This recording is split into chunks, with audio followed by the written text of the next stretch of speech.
ನಮಸ್ಕಾರ. ಟೆನ್ಷನ್ ಎಟ್ 9ಗೆ ಸ್ವಾಗತ. ನಾನ್ ಸಬಾ ಹಕೀಂ. ಪ್ರಮುಖ ಸುದ್ದಿಗಳನ್ನು ನೋಡೋಣ. ಮೊದಲಿಗೆ ಹೆಡ್ಲೈನ್ಸ್. ನಾಳೆಯೇ ಕರ್ನಾಟಕ ಬಂದ್, ಇನ್ನೂ ಮುಗಿಯದ ಗೊಂದಲ. ಕೆಲ ಸಂಘಟನೆಗಳಿಂದ ವಿರೋಧ, ಬಹು ಸಂಘಟನೆಗಳಿಂದ ನೈತಿಕ ಬೆಂಬಲ. ಸುದ್ದಿಗೋಷ್ಠಿ ನಡೆಸಿ ಸ್ಪಷ್ಟನೆ ಕೊಡಲಿರೋ ವಾಟಾಳ್ ನಾಗರಾಜ್.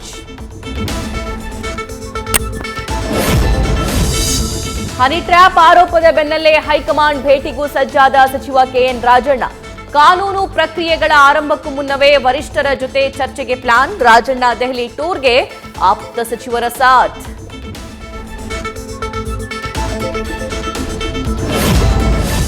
ಹನಿ ಟ್ರ್ಯಾಪ್ ಕೇಸ್ನಲ್ಲಿ ಡಿಕೆಶಿ ಹೆಸರು ಪ್ರಸ್ತಾಪಿಸಿದ ಮುನಿರತ್ನ.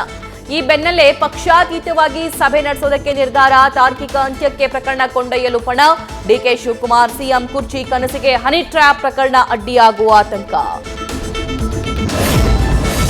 ಡಿಕೆ ಶಿವಕುಮಾರ್ ಛತ್ರಿ ಹೇಳಿಕೆಗೆ ಸಿಡಿದ ರೈತ ಸಂಘ. ಸೋಮವಾರ ಸಂಜೆಯವರೆಗೂ ಡೆಡ್ಲೈನ್. ಕ್ಷಮೆ ಕೇಳದಿದ್ರೆ ಡಿಕೆಶಿಗೆ ಜಿಲ್ಲೆಯೊಳಗೆ ನೋ ಎಂಟ್ರಿ ಅಂತ ರೈತ ನಾಯಕರ ಎಚ್ಚರಿಕೆ. ಪಾರ್ಕ್ನಲ್ಲಿ ಕುಳಿತುಕೊಳ್ಳುವ ಜೋಡಿಗಳೇ ಟಾರ್ಗೆಟ್. ಪೊಲೀಸ್ ಸ್ಟೇಷನ್ಗೆ ನಡಿರಿ ಅಂತ ಹೆದರಿಸಿ ಸುಲಿಗೆ. ನಕಲಿ ಪೊಲೀಸ್ ಕಾಟಕ್ಕೆ ಬೆಚ್ಚಿ ಬಿದ್ದ ಬೆಂಗಳೂರಿನ ಪಾರ್ಕ್ ಪ್ರೇಮಿಗಳು.